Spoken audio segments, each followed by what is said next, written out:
तो दोस्तों आज के इस वीडियो में आप लोगों को दो बड़े और महत्वपूर्ण अपडेट के बारे में बताऊंगा, जिनमें सबसे पहला अपडेट तो भारत द्वारा खरीदे जाने वाले लाइट टैंकों को लेके है। और अब बताया जा रहा है कि साउथ कोरिया का हनवा डिफेंस की तरफ से K-21 व्हीकल में 105 मिलीमीटर के गन को फिट करके एक नया लाइट टैंक निर्माण करके भारत को ऑफर किया जा रहा है। जबकि दूसरे अपडेट में मैं आप लोगों को बताऊंगा कि एक मिस्टीरियस कस्टमर के लिए लॉकहीड मार्टिन की तरफ से अपने F-35 5th जनरेशन के फाइटर एयरक्राफ्ट के एक नए वेरिएंट को डिजाइन किया जा रहा है। और क्या यह मिस्टीरियस कस्टमर भारत है? तो डिटेल में जानने के लिए वीडियो के आखिर तक बने रहिए और चैनल को सब्सक्राइब और वीडियो को लाइक जरूर कीजिए। तो दोस्तों बेसिकली जब साल 2020 में चाइना के साथ लद्दाख के क्षेत्र में भारत का झड़प शुरू हुआ, तब से ही भारत को एक तरीके से हल्के वजन के टैंक की आवश्यकताएं है। और इस आवश्यकताओं को पूरा करने के लिए पिछले साल भारत के द्वारा एक रिक्वेस्ट फॉर इन्फॉर्मेशन को भी जारी किया गया था। बेसिकली ये रिक्वेस्ट फॉर इन्फॉर्मेशन अप्रैल 2021 में जारी हुआ था, जहाँ पे इंडियन आर्मी की आवश्यकताओं को पूरा करने के लिए 350 लाइट टैंक खरीदने के एक इरादे का जिक्र हुआ। तो भारत के द्वारा जब ये लाइट टैंकों को खरीदने के इरादे का जिक्र किया गया, तब से ही कई सारे बड़े और महत्वपूर्ण कंपनियों के द्वारा भारत को हल्के वजन के टैंक सप्लाई करने का बात कहा जा रहा है। और ऐसे कंपनियों में स्वदेशी कंपनी से शुरू करके विदेशी कंपनी तक शामिल है। यहाँ पे एक तरफ लाइट टैंक के इस टेंडर में रशिया के 2S-25 स्पुर्ट्स SD टैंकों को सबसे प्रमुख दावेदार के रूप में देखा जा रहा था। और एक तरीके से माना जा रहा था कि अगर भारत के द्वारा विदेशी किसी टैंक को तरजीह दिया जाएगा तो वो रशिया का ही टैंक होगा। तो वहीं पे रशिया के काउंटर में साउथ कोरिया के तरफ से भी एक तरीके का तैयारी किया जा रहा था कि कैसे करके इंडियन आर्मी के ये 350 टैंकों के टेंडर को हासिल किया सके। और अब खबर में बताया जा रहा है कि साउथ कोरिया के हनवा डिफेंस की तरफ से K-21 इन्फेंट्री फाइटिंग व्हीकल के ऊपर एक 105 मिलीमीटर के गन को फिट करते हुए इसे एक लाइट टैंक का रूप दिया गया और इसे इंडियन आर्मी के टेंडर के तहत इंडियन आर्मी को ऑफर भी किया जा रहा है।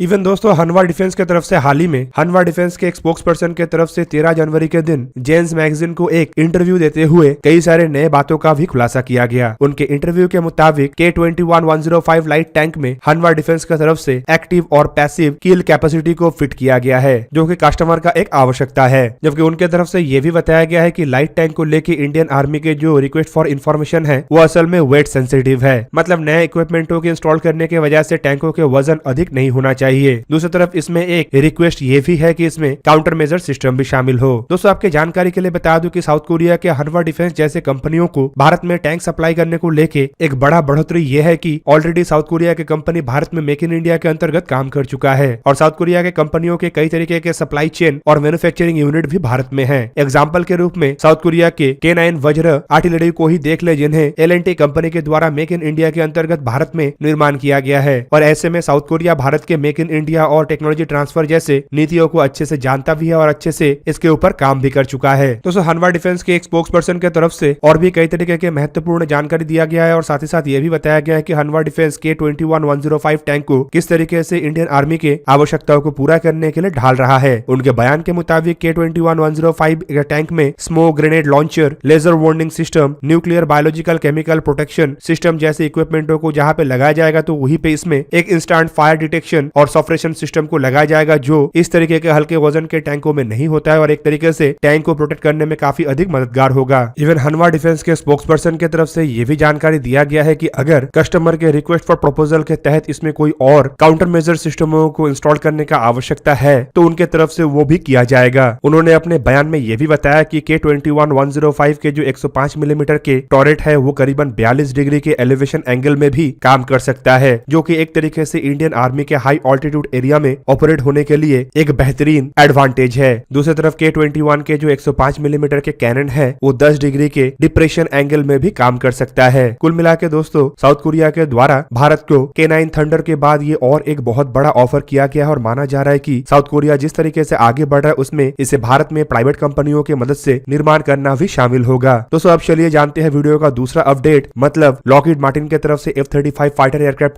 को कौन से कस्टमर के लिए मॉडिफाई किया जा रहा है। दोस्तों बेसिकली लॉकहीड मार्टिन कंपनी को हाल ही में ही यूनाइटेड स्टेट की तरफ से ही $49 मिलियन के कॉन्ट्रैक्ट दिया गया है, जिसके तहत F-35 5th जनरेशन के फाइटर एयरक्राफ्ट को एक मिस्टीरियस फॉरेन कस्टमर के लिए तब्दील किया जाएगा और एक नया वेरिएंट को निर्माण किया जाएगा। बेसिकली कंपनी की तरफ से एयरक्राफ्ट के ऊपर इंजीनियरिंग वर्क्स और अदर एफर्ट शुरू कर दिया गया है ताकि एक नया वेरिएंट को बनाया जा सके, जो कि एयरक्राफ्ट को लेकर करीबन 5 साल के एक प्रोजेक्ट के अंतर्गत होगा। और दोस्तों इस बात का जानकारी कोई और नहीं बल्कि अमेरिकी डिपार्टमेंट ऑफ डिफेंस की तरफ से सोमवार के दिन दिया गया था। पर दोस्तों इसका मतलब ये नहीं है कि हम इन एयरक्राफ्टों को F-35A, B और C जैसे 3 जो अलग अलग वेरिएंट में देखते हैं ऐसे ही कोई एक नया वेरिएंट को तैयार किया जाएगा, बल्कि ये F-35A एयरक्राफ्टों के ऊपर कुछ स्पेशल एवियोनिक्स लगा के जैसे F-35I को इजराइल के लिए निर्माण किया गया था, संभावित ऐसा ही कोई प्रोजेक्ट है जिसमें कस्टमर के रिक्वेस्ट के हिसाब से एयरक्राफ्टों में कस्टमर स्पेसिफिक मॉडर्नाइजेशन किया जा रहा है, जैसे कि कुछ स्पेसिफिक एनवायरमेंट में इस्तेमाल होने के लिए स्पेशल एवियोनिक्स या फिर कुछ स्पेशल मिसाइलों को इसमें लगाने का रिक्वेस्ट हो। दोस्तों कॉन्ट्रैक्ट के नोटिस में ये साफ कर दिया गया है कि लॉकहीड मार्टिन कॉर्पोरेशन के जो फोर्ट वर्थ प्लांट है उसे ही ये कॉन्ट्रैक्ट मिला है, जिसका वैल्यू करीबन $49,059,494 है और इसमें कॉस्ट के साथ साथ लाइसेंस फ्री कॉन्ट्रैक्ट भी शामिल है। रिपोर्ट के मुताबिक खाली फोर्ट वर्थ टेक्सास के द्वारा ही इस प्रोजेक्ट के ऊपर काम नहीं किया जाएगा, बल्कि F-35 निर्माण करने वाले कई सारे और भी प्लांट इस प्रोजेक्ट में काम करेगा। पर सबसे बड़ा हिस्सा मतलब काम का करीबन 77% हिस्सा टेक्सास स्थित फोर्ट वर्थ में किया जाएगा, जबकि कैलिफोर्निया स्थित रिडांडो बीच प्लांट में दूसरा सबसे बड़ा हिस्सा मतलब करीबन 14% काम किया जाएगा। फ्लोरिडा स्थित ओरलैंडो में करीबन 6% काम, जबकि मैरीलैंड स्थित बॉल्टिमोर प्लांट, न्यूयॉर्क स्थित ओइगो और यूनाइटेड किंगडम स्थित सैम्बलसबरी में करीबन 1% काम किया जाएगा। और एक्सपेक्ट किया जा रहा है कि लॉकहीड मार्टिन कॉर्पोरेशन की तरफ से कस्टमर के सेटिस्फेक्शन को लेके इस काम को साल 2026 तक संपूर्ण कर लिया जाए। पर दोस्तों बड़ा बात यह है कि लॉकहीड मार्टिन कॉर्पोरेशन की तरफ से कस्टमर स्पेसिफिक एनहांसमेंट अगर F-35 एयरक्राफ्टों में किया जा रहा है तो ऐसा कौन सा महत्वपूर्ण देश है जिसके लिए लॉकहीड मार्टिन ये एनहांसमेंट कर रहा है। बेसिकली अगर जॉइंट स्ट्राइक फाइटर प्रोग्राम मतलब F-35 के प्रोग्राम को देखा जाए तो इसमें अमेरिका के कई तरीके के कस्टमर्स है, जिन्हें एक तरीके से डेवलपमेंट पार्टनर भी कहा जा सकता है। F-35 प्रोजेक्ट में जो प्राइमरी कस्टमर है वो तो यूनाइटेड स्टेट है, लेकिन tier 1 partner United Kingdom, tier 2 partner Italy Netherlands, tier 3 partner Australia, Canada, Denmark, Norway, security cooperative partners Israel, Singapore और फॉरेन मिलिट्री सेल के partner Belgium, Finland, Japan, South Korea और Poland है। मतलब अब तक के रिपोर्ट के मुताबिक जो देश इसमें फॉरेन मिलिट्री सेल पार्टनर के रूप में है उन सभी देशों को एक तरीके से एयरक्राफ्टों की डिलीवरी किया जा रहा है। पर बात यह है कि इससे आगे बढ़ के कौन सा ऐसा देश हो सकता है। दोस्तों यहाँ पे फिलहाल परफेक्टली ये नहीं कहा जा सकता है कि एग्जैक्ट देश कौन सा है, और ये भी नहीं कहा जा सकता है कि वो देश इन फॉरेन मिलिट्री सेल पार्टनरों में से कोई एक नहीं है जो ऑलरेडी इन एयरक्राफ्टों को अमेरिका से हासिल कर रहा है। पर दोस्तों हाल ही में ही अगर देखा जाए तो थाईलैंड जैसे देश की तरफ से भी हाल ही में F-35 खरीदने को लेकर एक इंटरेस्ट जताया गया था। पर दोस्तों थाईलैंड के मामले में ये संख्या जहाँ पे काफी कम है, तो वहीं पे हमें नहीं लगता है कि इतने कम संख्या के एयरक्राफ्टों के ऑर्डर के लिए अमेरिका के द्वारा या लॉकहीड मार्टिन कॉर्पोरेशन की तरफ से एयरक्राफ्टों में इतने बड़े तब्दीली किया जाए। जबकि दूसरी तरफ तब्दीली अमेरिका उन्हीं देशों के लिए करेगा जिनका आवश्यकता है थोड़ा अलग हो। दोस्तों आप सबके जानकारी के लिए यह भी बता दूं कि फिलहाल भारत के और अमेरिका के रिश्ते को देखा जाए तो यहाँ पे ये नकारा नहीं जा सकता है कि भारत अमेरिका से कोई बड़े फाइटर एयरक्राफ्टों को ना खरीदे। पर भारत के पिछले कुछ बयानों को देखा जाए तो हम आसानी से ये कह सकते हैं कि इंडियन एयरफोर्स फिलहाल किसी भी देश से 5th जनरेशन के फाइटर एयरक्राफ्टों को खरीदने में कोई भी इंटरेस्ट नहीं रखता है, बल्कि अपना खुद का 5th जनरेशन के फाइटर एयरक्राफ्टों को डेवलप करना ही इंडियन एयरफोर्स का सबसे प्रमुख तरजीह है। मतलब भारत का संभावनाएं भी जहाँ पे कम है तो वहीं पे इंडियन नेवी के जो टेंडर है उसे देखते हुए हम कह सकते हैं कि शायद अमेरिका के द्वारा F-35 एयरक्राफ्टों को लेके इंडियन नेवी के टेंडर को भी जीतने का प्रयास चलाया जा रहा हो, क्योंकि इंडियन नेवी के आवश्यकताओं को पूरा करने के लिए भी F-35 फाइटर एयरक्राफ्टों में माइनर तब्दीली की आवश्यकता है, क्योंकि भारत के जो एयरक्राफ्ट कैरियर है वो स्की जंप से लैस, और ऐसे में F-35C एयरक्राफ्टों को स्की जंप में महारत हासिल करने के लिए उसमें कुछ तब्दीली का आवश्यकता है, जो बहुत मेजर तब्दीली तो नहीं लेकिन एक माइनर तब्दीली हो, और शायद ये तब्दीली $49 मिलियन के इस बजट में भी फिट आ जाए। पर दोस्तों अब तक ना ही इस तरीके का कोई खबर आया है और ना ही भारत के या अमेरिका की तरफ से ऐसा कोई जानकारी दिया गया है। ऐसे में हम इसे एक तरीके के संभावना के रूप में ही लेंगे। तो दोस्तों ये था आज का वीडियो। अगर आपको वीडियो अच्छा लगा तो इसे लाइक कीजिए और मेरे चैनल को सब्सक्राइब कीजिए और साथ में बना हुआ बेल आइकन को भी प्रेस कर दीजिए ताकि आप मेरा वीडियो देख पाए सबसे पहले। जय हिंद।